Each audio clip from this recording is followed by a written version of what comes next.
was right away like intrigued by because I was looking for a female-driven action movie, but also with, as I always try to look for, not a action for action's sake, but action with a heart, with a purpose, with a reason for the female protagonist to actually do what she's doing.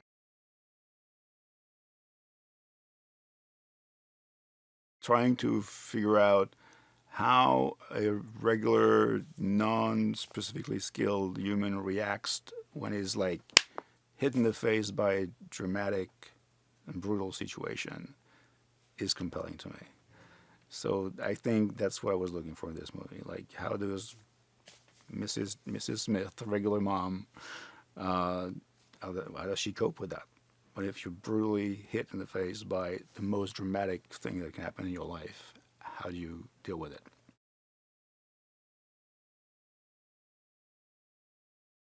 It's a vigilante story. It's the story of a mom of a very hardworking, beautifully nice heart woman whose family, her husband and her daughter, are killed in a drive-by shooting, and the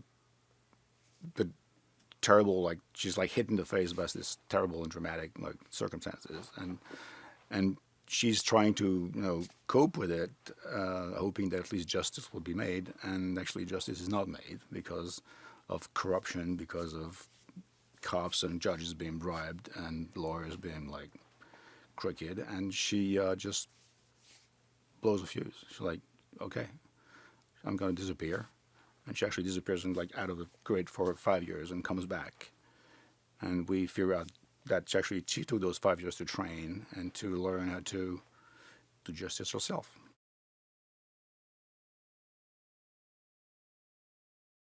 It's all about the emotional journey for me in this movie. If there's no emotional journey, there's no reason for the action. If it's action driven, not emotionally driven, I'm not interested. And I think this is what was great with Jen, because she is so into the emotion of the story. She's there all the time, and you just completely believe that that woman at that moment, with what happened in her life, would snap and become something else.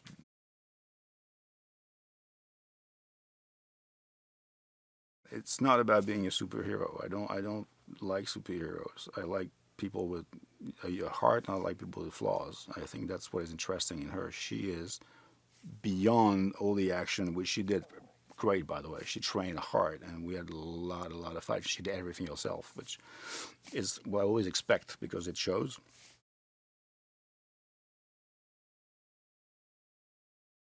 I think it was something that we all wanted to see again. I mean, everybody knew her from Elias and all those like previous things she did, and she had not been playing that for a long time. And I think she and I were very happy to do this at that exact moment in her life, and because she is exactly who she is in life. She's a mom.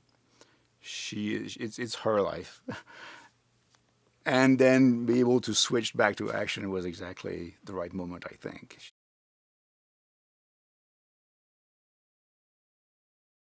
I, as an audience, I'm not fooled anymore when I see that it's a stunt or it's a CGI thing or it's something that has been completely created. It's fake. I can see it. I can feel it.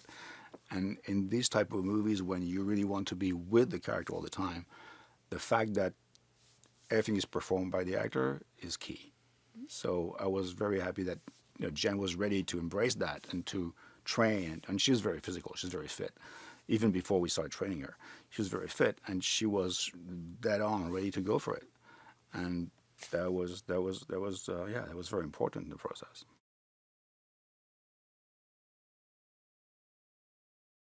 John is something I wanted to work with for a long time. Actually, I saw him in many movies. Some of Michael Mann's movies, just to say, just at least, I mean, it's something I find fascinating in his capacity to be. He can be very scary. He can be completely crazy. He has such a range of like the way he plays is very interesting.